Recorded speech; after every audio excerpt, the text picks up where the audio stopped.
Nós te louvamos e agradecemos pela tua palavra novamente.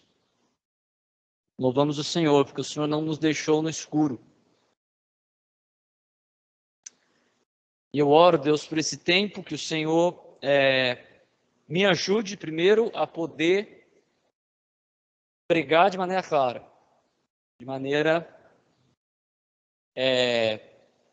que não atrapalhe o teu espírito,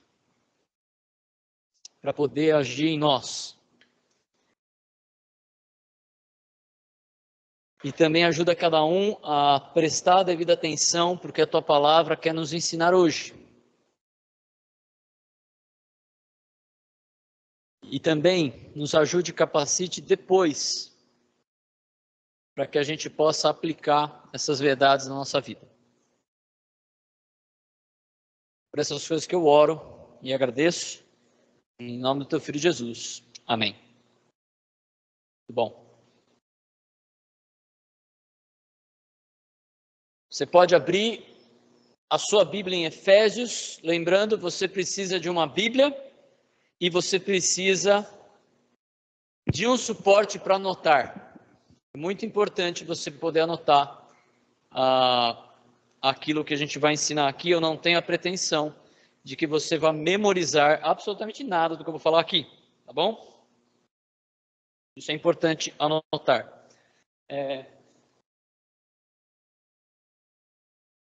Então, Efésios 5, a gente está estudando essa carta, a gente está depois daquela dobradiça do capítulo 4, onde Paulo para de tratar de questões, vamos dizer assim, teóricas, para tratar questões mais práticas, de como isso funciona na nossa vida.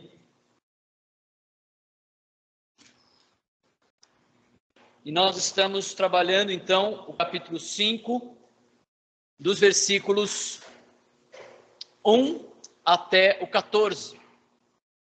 E eu vou ler com vocês novamente esses versículos. A gente está vendo nesse trecho, o ensino principal é que quem vive para Cristo, lembra que na primeira metade do livro ele tratou da nossa vida em Cristo. E agora a gente está vendo a nossa vida para Cristo. Então quem vive para Cristo imita a Deus no estilo de vida sacrificial próprio dos santos e com ações de graça. É isso que a gente tem visto. E a gente vai ler o texto naquelas subdivisões que eu criei. Essas subdivisões que eu fiz não são inspiradas, tá certo? São subdivisões que eu fiz para nos ajudar a estudar, meramente, tá bom? Então, aquela primeira parte fala do que deve ser visto na vida de quem vive para Cristo. Portanto, sejam imitadores de Deus como filhos amados e vivam em amor, como também Cristo nos amou e se entregou por nós, como oferta e sacrifício de aroma agradável a Deus. Depois ele continua falando o que não deve ser visto na vida de quem vive para Cristo. Entre vocês não deve haver nem sequer menção de imoralidade sexual, como também de nenhuma espécie de impureza e de cobiça, pois essas coisas não são próprias para os santos. Não haja obscenidade, nem conversas tolas, nem gracejos imorais, que são inconvenientes, mas, ao invés disso, ações de graça. Depois ele continua mostrando por que essas coisas não devem estar na vida de quem vive para Cristo. Ele diz, porque vocês podem estar certos disto. Nenhum imoral, ou impuro, ou ganancioso, que é idólatra, nem tem herança no reino de Cristo e de Deus. Ninguém os engane com palavras tolas, pois é por causa dessas coisas que a ira de Deus vem sobre os que vivem na desobediência. Portanto, não participem com eles dessas coisas. E por fim, nos versículos 8 a 14, ele fala da vida do imitador de Cristo, que dá testemunho sobre a sua posição em Cristo. Porque outrora vocês eram trevas, mas agora são luz do Senhor. Vivam como filhos da luz, pois o fruto da luz consiste em toda bondade, justiça e verdade. E aprendam a discernir o que é agradável ao Senhor. Não participem das obras infrutíferas das trevas, antes exponham-nas à luz. Porque aquilo que eles fazem em oculto, até mencionar, é vergonhoso. Mas tudo que é exposto pela luz torna-se visível, pois a luz torna visível todas as coisas. Por isso é dito: desperta, ó tu que dormes, levanta-te dentre os mortos e Cristo resplanderá sobre ti. E semana passada nós vimos essa primeira parte, o que deve ser visto na vida de quem vive para Cristo. Nós vimos duas ordens, para que o cristão seja imitador de Deus e para que vivam em amor sacrificial como o Senhor Jesus, que morreu por nós. E hoje nós vamos ver essa segunda parte, o que não deve ser visto então na vida de quem vive para Cristo. Versículos 3 e 4 dizem: entre vocês não deve haver nem sequer menção de imoralidade sexual, como também nenhuma espécie de impureza e de cobiça, pois essas coisas não são próprias para os santos. Não haja obscenidade, nem conversas tolas, nem gracejos imorais, que são inconvenientes, mas ao invés disso, ações de graça. Então, depois de dizer que a gente precisa ser imitadores de Deus, e que nós devemos viver em amor sacrificial como o nosso Senhor Jesus, Paulo ele dá uma amostra do que é viver dessa maneira. A primeira coisa que ele fala é que o que é impuro, ele mostra sobre o que é impuro, que não deve ser mencionado. Paulo ele começa esse versículo com uma lista de coisas que não devem estar no meio dos cristãos. Que não deve haver menção dessas coisas. Haver menção é uma palavra só. Elas não devem ser nomeadas, seria nesse o sentido. Aqui a questão não é apenas de falar alguma coisa. Caso fosse isso, Paulo não poderia escrever esses versículos, não é verdade? Eu não poderia ler isso na igreja, se fosse isso. Ler sobre, por exemplo, imoralidade sexual. O que ele está falando nesses versículos é que não deve existir essas coisas no meio dos cristãos. Não mencionar no sentido de se referir a elas, ou defendê-las, ou simplesmente assim, numa conversa, colocar essas coisas, como a gente vê no mundo, que fazem parte da conversa das pessoas. Vou falar um pouquinho mais sobre isso. Então, se nossas palavras, a gente tem entendido, que as nossas palavras vêm do coração, bem como todas as coisas ruins sobre as quais Paulo vai citar. Então, quando se fala sobre essas coisas, é que de fato elas estão no nosso coração. A não ser que estejamos, como estou fazendo agora, mencionando essas coisas contra elas. Ok? Por isso, não mencionar não quer dizer que essas coisas que ele vai falar aqui são um tabu. Nós devemos tratar sobre essas coisas. E é exatamente o que Paulo está fazendo aqui, alertando uns aos outros para que nós tomemos todo cuidado. Ok? E há três coisas que ele menciona que não devem existir. Não deve haver nomeação dessas coisas entre os cristãos. A primeira coisa que ele coloca aqui é a imoralidade sexual, ou literalmente porneia. Porneia, de onde vem a nossa palavra pornografia. Pornografia certamente é um problema terrível, é algo nojento e que nós precisamos fugir, mas ela é apenas um reflexo, ela é apenas uma representação gráfica, grafia, de algo muito mais profundo. Ela é a representação gráfica do desejo sexual ilícito ou proibido. Isso pode incluir adultério. Jesus usa essa palavra em Mateus 5, 31 a 32, ele fala: foi dito, aquele que se divorciar de sua mulher deverá dar-lhe certidão de divórcio. Mas eu digo que todo aquele que se divorciar de sua mulher, exceto por imoralidade sexual, porneia, faz que ela se torne adúltera. E quem se casar com a mulher divorciada está cometendo adultério. Esse texto, ele não está permitindo o recasamento, como nós já vimos, quando ele diz, né, exceto por imoralidade sexual, como se dissesse assim, se ela for imoral, você pode se divorciar. Não é isso que ele está falando. O que ele está falando aqui, Jesus está falando que se um homem se divorcia da sua esposa, ele coloca a sua esposa numa situação em que ela vai cometer adultério, se casar com outra pessoa. E a não ser que ela já tenha tido alguma relação sexual ilícita. Ou seja, caso ela já seja adúltera. Entendeu? Não, ele não está colocando uma exceção. Está falando assim, ó, se você se divorcia da sua mulher, você coloca ela numa posição de adúltera. A não ser que ela já tenha cometido adultério. Ela já é adúltera. É isso que ele está falando aqui. Ele, inclusive, termina, né, reiterando que quem casar com essa mulher está cometendo adultério, que é porneia, ou seja, uma relação sexual ilícita. Uma outra coisa que a gente pode ver aqui, que está no nível do coração. Mateus 15, 19 fala, pois do coração saem os maus pensamentos, os homicídios, os adultérios, as imoralidades sexuais, porneia, os roubos, os falsos testemunhos e as calúnias.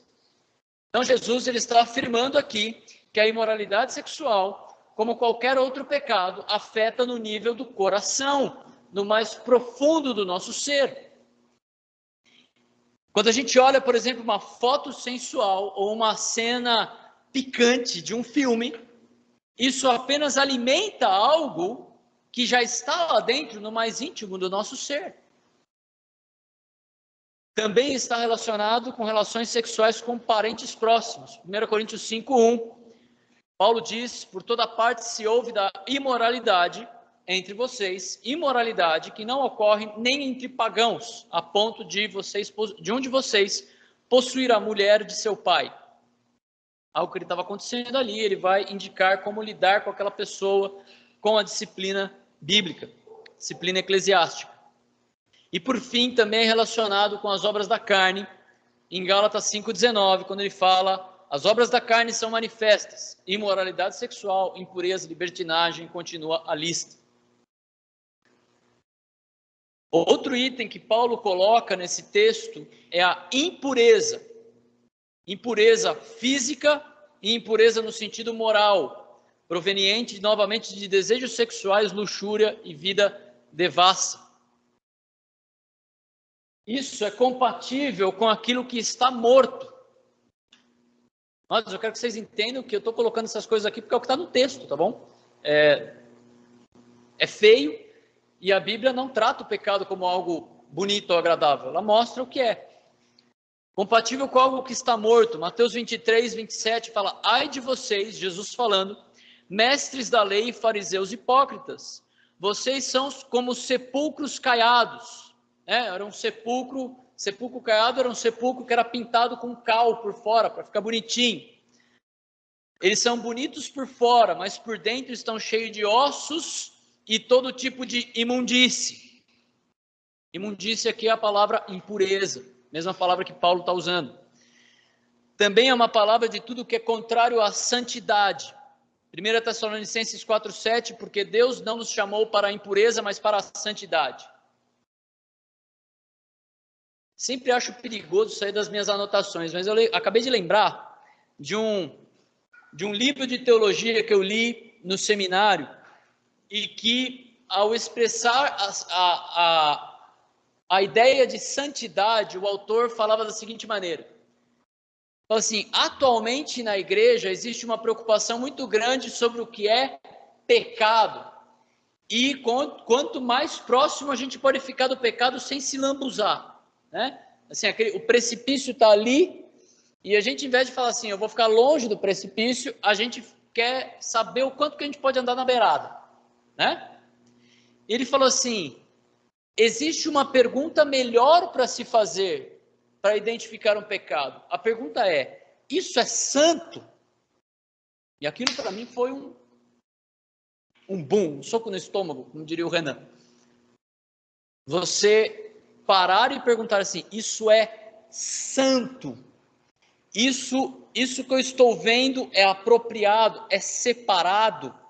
Isso que eu estou fazendo, essas palavras que eu estou falando, elas são totalmente isentas de qualquer tipo de impureza. Um exercício bom para a gente fazer. Essa palavra impureza também tem relação com relações sexuais que são contrárias à natureza. Relações... Ficou esquisito, né? Não é não contrárias, são contrárias à natureza. Romanos 1, 24 a 27 diz: por isso Deus os entregou à impureza sexual, segundo os desejos pecaminosos do seu coração, para a degradação do seu corpo entre si. Trocaram a verdade de Deus pela mentira e adoraram e serviram as coisas, a coisas e seres criados em lugar do Criador, que é bendito para sempre. Amém. Por causa disso, Deus os entregou a paixões vergonhosas. Até suas mulheres trocaram suas relações naturais por outras contrárias à natureza. Da mesma forma, os homens também abandonaram as relações naturais com as mulheres e se inflamaram de paixões uns pelos outros. Não há nada novo debaixo do céu, já diz Salomão. Começaram a cometer atos indecentes, homem com homem, e receberam em si mesmos o castigo merecido pela sua perversão. Para todos os efeitos, eu estou citando um texto bíblico. Inclusive para o... como é que fala? Para o motor de pesquisa do sistema aí que a gente transmite, né? Por causa da troca, então, que aquelas pessoas fizeram, de adorar a criação, ao invés de adorar ao Criador, Deus os entregou à impureza. Pense nessa frase, amados. Deus os entregou. Ele colocou, se vocês querem, então tome o que vocês querem. E como resultado disso, então vem o tipo de inversão também nas relações sexuais, algo que tem sido visto, defendido e motivo de perseguição. Também, obrigado. Também tem relação com a consciência cauterizada pelo pecado. Nós vimos em Efésios 4,19, tendo perdido toda a sensibilidade, eles se entregaram à depravação, cometendo com avidez toda espécie de impureza. Amados, não se enganem. A nossa consciência pode ficar cauterizada com o pecado, ou seja, insensível. Quando eu era adolescente, eu lembro de um professor que deu a seguinte ilustração. Ele falou assim, é como se a nossa consciência fosse um triângulo no peito. E a primeira vez que você peca, é como se aquele triângulo girasse. E você sente aquela dor. Mas dependendo de como você lidar com aquele pecado, vai chegar o momento que aquele triângulo vai estar girando solto. Vai estar livre. Não vai doer mais.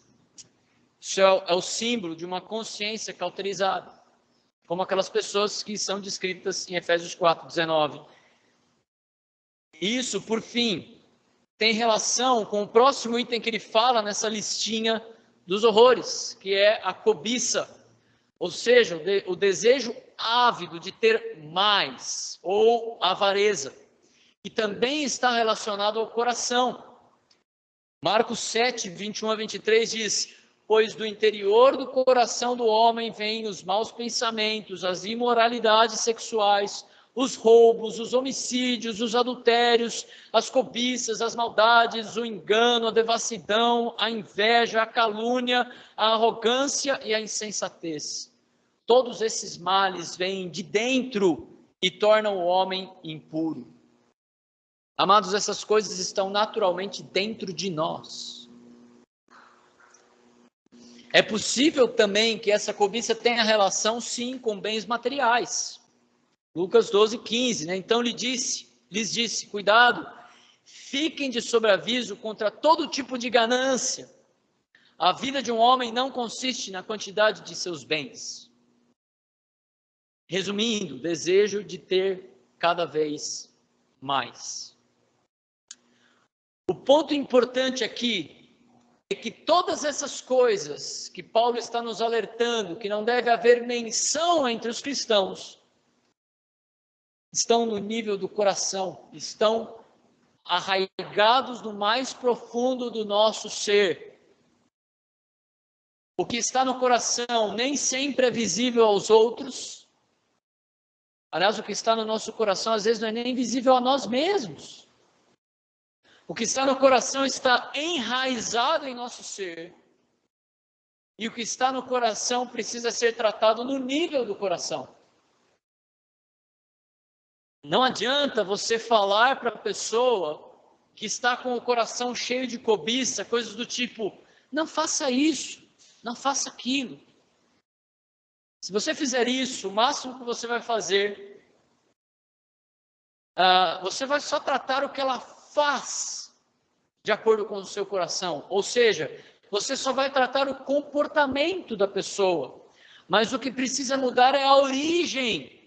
O que precisa mudar é a fonte desses desejos que crescem cada vez mais desordenados e os quais não deve haver nem menção entre os crentes.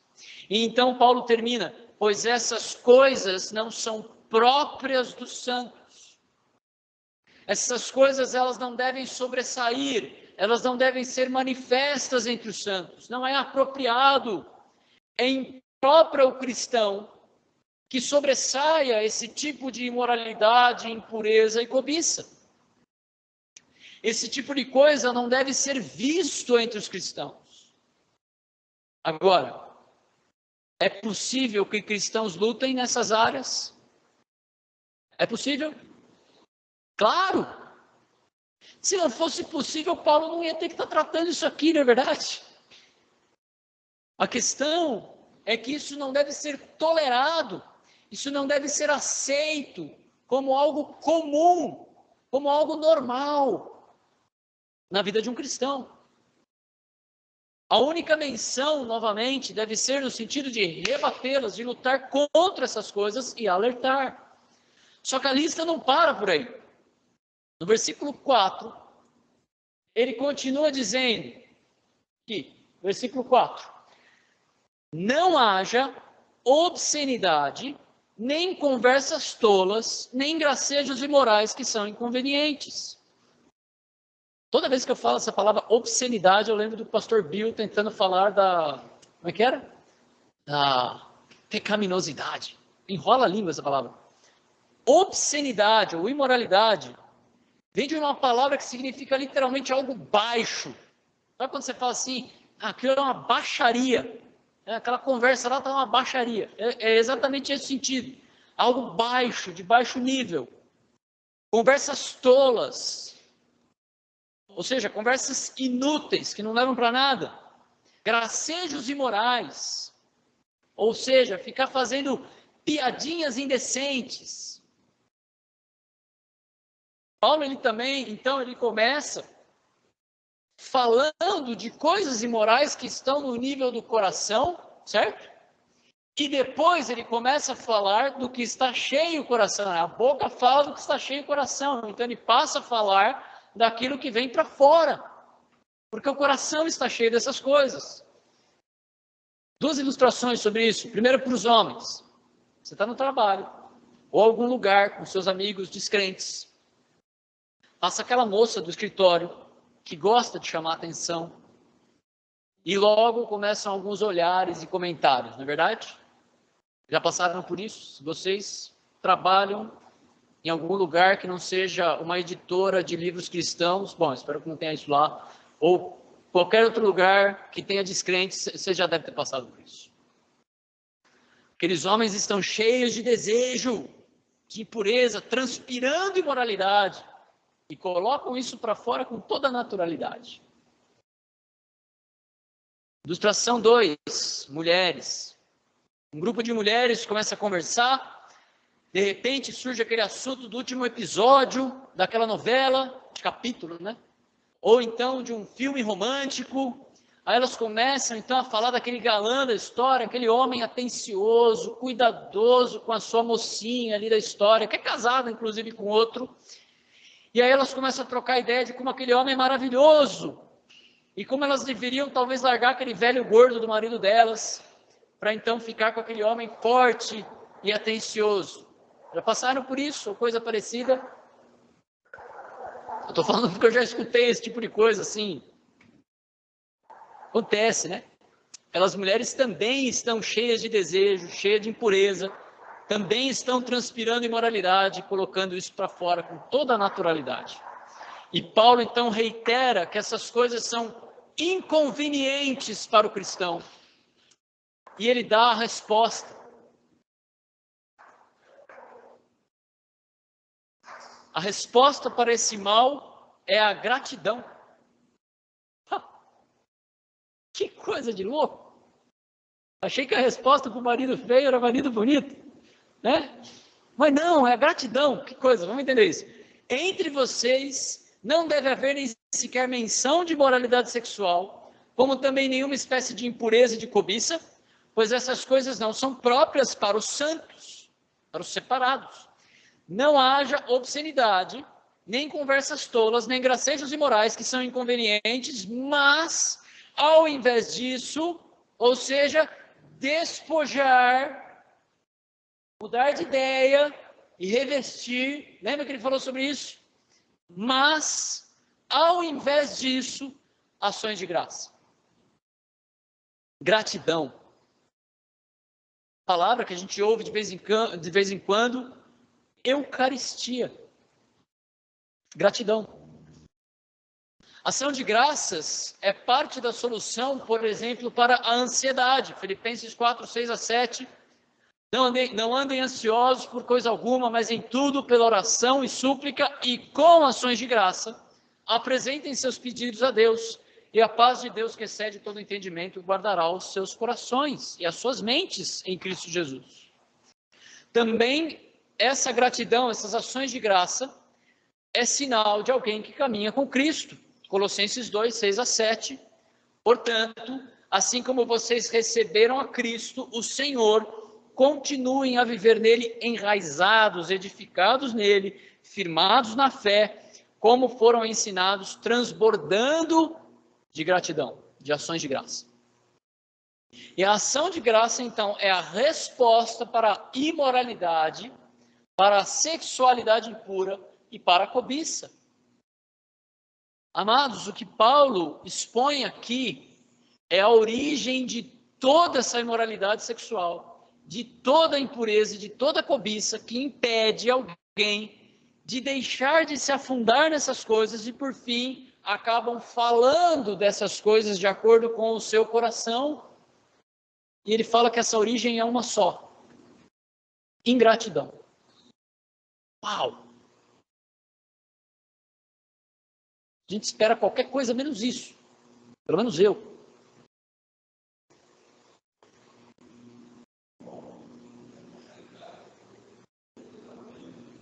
Isso, tá ligado com o contentamento. Uma atitude de ação de graças.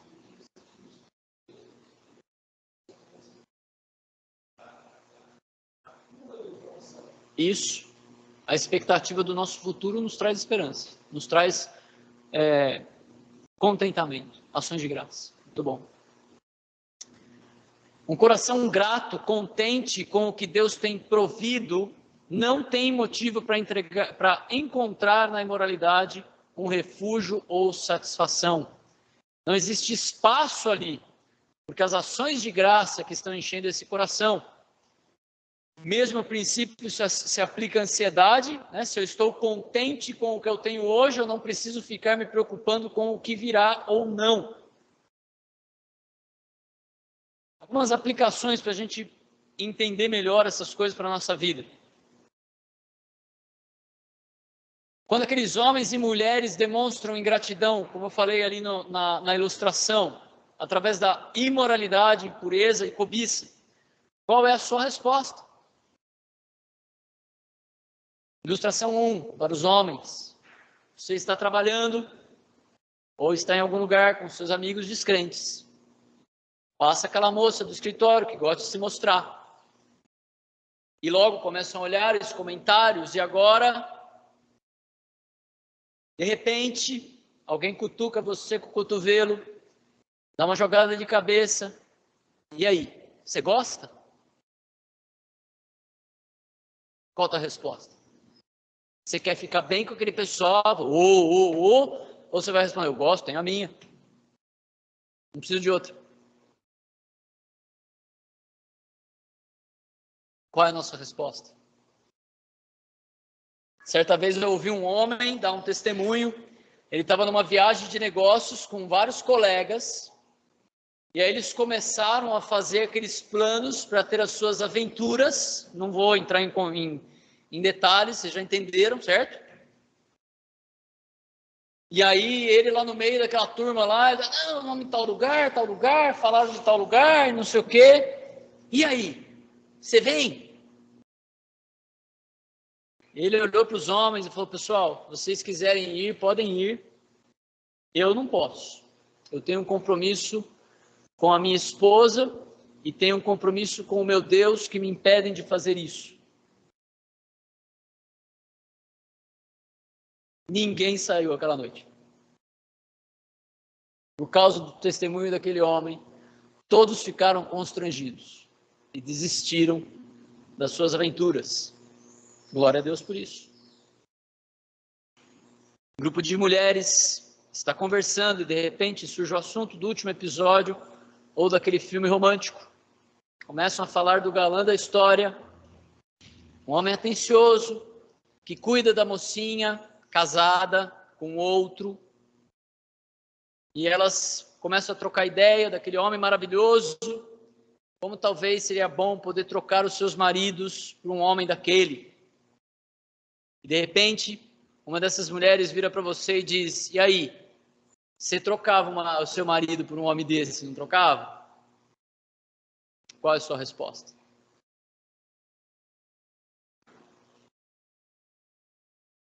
Você vai ficar bem com elas ou vai se arriscar a perder a amizade para glorificar a Cristo?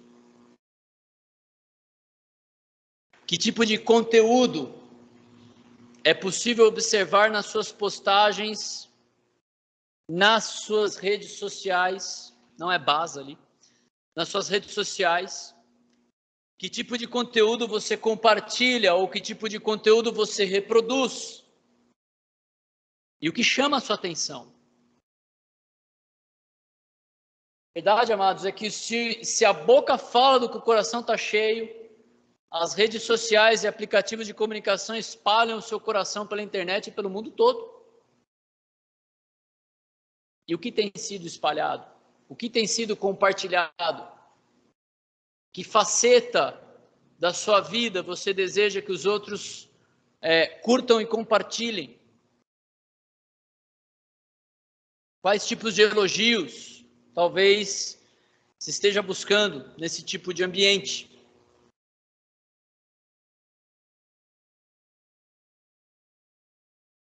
Quanto das suas orações têm sido petições e quanto têm sido ações de graça? Quero reiterar que com essa pergunta eu não estou dizendo que é proibido pedir coisas ao Senhor. Ele fala para fazer isso. Nós, inclusive, incentivamos isso, porque é uma forma de obedecer o mandamento recíproco, de levar os fardos uns dos outros, de Gálatas 6:2.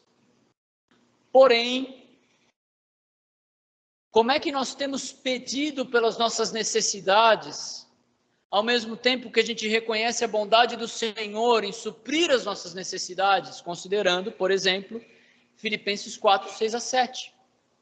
Não andeis ansiosos de coisa alguma, mas em tudo sejam conhecidas de Deus as vossas petições, com orações e ações de graça. Como está esse equilíbrio para nós? Quanto desse descontentamento tem afetado as suas conversas? Conheci uma pessoa um dia, eu vou usar um termo agora que é muito perigoso, tá bom? Só que para esse caso é verdade, ok? Sempre Não é brincadeira. Sempre que eu encontrava com essa pessoa, ele tinha uma reclamação. E eu não estou exagerando, a ponto de um dia, como esses dias, né? Um dia, na mesma semana, tem as 4 estações do ano. E um dia choveu, no outro dia estava calor. Eu falei assim, eu vou encontrar com ele e vai reclamar que está quente. Bom dia. Bom dia. Ô, calor, hein? Caramba. Batata. Você sabia? Era possível prever o que a pessoa falaria. Triste.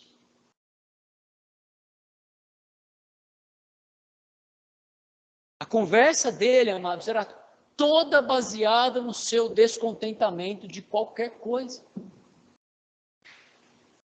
E quantos de nós talvez vivamos assim e corremos o risco de colocar toda a ingratidão do nosso coração para afetar a nossa vida diária. E muitas vezes, na falta do que falar, a gente reclama de alguma coisa, ou algo do gênero. E aí acaba deixando escapar aquilo que está no coração. Lembra, Efésios 4:29? Não saia da boca de vocês nenhuma palavra suja, nenhuma palavra torpe. Lembra quando a gente falou de não saia, era não deixe escapar. É exatamente isso que acontece. Como que a nossa ingratidão tem afetado o nosso falar. E pessoal, eu tive que responder essas perguntas também, tá bom? Eu faço as perguntas para vocês, mas quando eu estava preparando, eu tive que responder cada uma delas, ok? Quanto desse descontentamento tem afetado o seu relacionamento com o seu cônjuge, sexualmente inclusive? E aqui a gente tem que lidar com alguma coisa que talvez seja um tabu para alguns, mas é fato. Amados, sexo é uma bênção do Senhor dentro do casamento. Fora do casamento ele só vai causar problema. Mas dentro do casamento ele é uma bênção. Talvez tenha um livro, talvez as páginas da sua Bíblia estão grudadas nesse livro, que você nunca abriu, mas é Cântico dos Cânticos, ou Cântico de Salomão. Abre lá. Antigo Testamento. Lá na região de Provérbios, Eclesiastes ali, está o livro de Cânticos, ou Cântico de Salomão, Cântico dos Cânticos.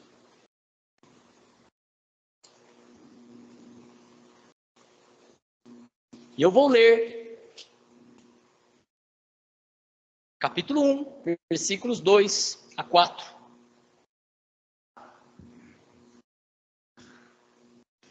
Vou ler na versão NVI.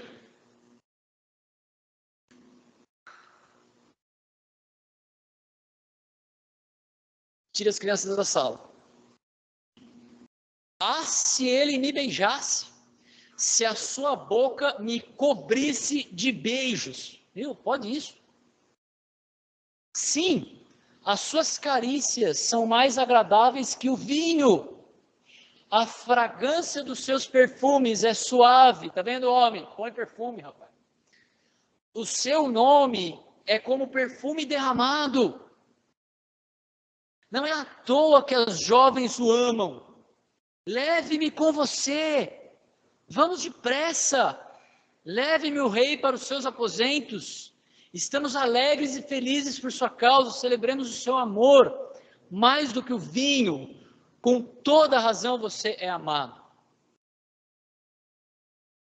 Rapaz, está na Bíblia isso? Tá? Está na Bíblia. Vou ler mais. Ó. Capítulo 4, versículo 1 a 7. Aqui é a noiva. Certo? A esposa. Agora é o noivo. Marido. Como você é linda, minha querida. Ah, como você é linda. Eu tentei escolher um que ele não falasse nome de animais no meio, que fica meio esquisito, mas que na época era super poético, tá bom? Seus olhos, por trás do véu, são pombas. O seu cabelo é como um rebanho de cabras que desce, que vem descendo dos montes de Gileade. Os seus dentes são como um rebanho de ovelhas recém-tosquiadas que vão subindo para o lavadouro. Pelo menos aqui não é o matadouro, né? Vão subindo para o lavadouro. Cada um tem o seu par. tem todos os dentes. Não há nenhuma sem crias. Seus lábios são como fio vermelho. Sua boca é belíssima. As suas faces, por trás do véu, são como as metades de uma romã. O seu pescoço é como a torre de Davi, construída como um arsenal. Nela estão pendurados 1000 escudos. Todos eles escudos de heróicos guerreiros. Seus 2 seios são como filhotes de cervo, como filhotes gêmeos de uma gazela que repousam entre os lírios. Enquanto não raia o dia e as sombras não fogem, irei à montanha da mirra e à colina do incenso. Você é toda linda, minha querida. Em você não há defeito algum. Aí você vai dizer assim, mas Paulo, o que você está fazendo aí? Paulo acabou de dizer para não mencionar esse tipo de coisa na igreja, entre os crentes. Não. Ele disse para não mencionar a imoralidade sexual, em brincadeiras desrespeitosas, comentários inapropriados. O que Cantares nos mostra é como deve ser o relacionamento sexual saudável entre o marido e a esposa. Amados, aproveitem o relacionamento físico de vocês. Isso não é pecado. Porém, talvez haja falta de contentamento, ingratidão, inclusive em relação à sua esposa ou ao seu marido, ou até talvez outros tipos de descontentamento em outras áreas que podem estar afetando o relacionamento físico de vocês. E se esse é o caso, você pode estar chegando até o ponto de pensar na possibilidade, veja como está no coração, né? Começa a pensar na possibilidade de cometer um adultério, por exemplo. Ou ficar fantasiando com outras pessoas. Ou até perdendo tempo com séries, com filmes, que você sabe que Deus, no mínimo, não aprovaria que você estivesse investindo o seu tempo. E se esse é o seu caso, amado, se arrependa. Peça a Deus que produza gratidão no seu coração em relação ao seu cônjuge. Leia Cantares com o seu cônjuge. É algo muito interessante para um casal fazer. Se precisar, amados, peçam ajuda. Compartilhem a sua luta com alguém mais experiente. Preste contas. Isso é importante. As tarefas para a gente colocar essas coisas em prática. Ou, pelo menos, trabalhar para que isso aconteça. Leia Efésios 5. Medite nos versículos 3 a 4, versículos de hoje. Ore a Deus pedindo que te mostre brechas morais, onde você tem permitido que imoralidade entre na sua vida e da sua família. Amados, às vezes a gente precisa de um ajuste no nosso sensor de imoralidade. Porque aquele triângulo, ele roda às vezes. E aí pode ser que na primeira vez dói, e na outra vez já assim, essa cena não é tão... Não, amados. Está entrando imoralidade na sua casa.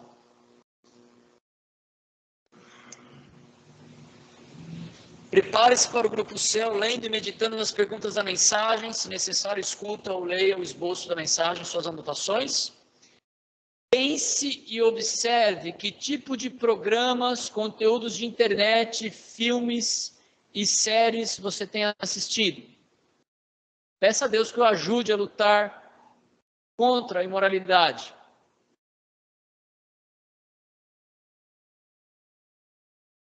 Essa semana, preste atenção às conversas que acontecem à sua volta e como você pode testemunhar a diferença que Cristo faz na vida de uma pessoa. Ore a Deus agradecendo pelo seu cônjuge. Amados, Eu já tive crises no casamento em que o fato de me lembrar de agradecer e me forçar a agradecer a Deus pela minha esposa, isso não era um demérito da minha esposa, era um demérito meu. Certo? Eu estava ingrato. E o fato de me forçar a agradecer e louvar a Deus pela vida dela vai mudando a sua atitude e a sua visão em relação ao seu cônjuge. E isso aconteceu comigo. É incrível. Ação de graças. Expresse ao seu cônjuge sua gratidão a Deus pela sua vida, pela vida dele. Pela sua não, né? Pela vida dele. Né? O cônjuge vem e fala, eu te amo, eu também me amo. Né? Completa a frase, eu também te amo. Né? Eu te amo, eu também. Né? Leia Cantares com o seu cônjuge. Essa lição é só para os casados, tá bom? Leiam juntos. Leiam juntos. Vamos orar, amados. Senhor, novamente, Deus, nós te louvamos pela tua palavra. O Senhor não nos deixou no escuro. Nós te pedimos e rogamos, Deus, que o Senhor nos ajude a lutar contra a imoralidade. Num mundo, Deus, em que tudo está imerso em sensualidade, nós precisamos da tua graça como nunca, para fugir desse tipo de coisa, para que essas coisas não sejam mencionadas entre nós. E eu oro para que o Senhor esteja transformando o coração de cada um aqui, começar o meu, para que nós possamos te agradar cada vez mais nesse sentido. Para que o Senhor seja engrandecido e glorificado. E é por isso que eu oro, em nome do Filho Jesus. Amém.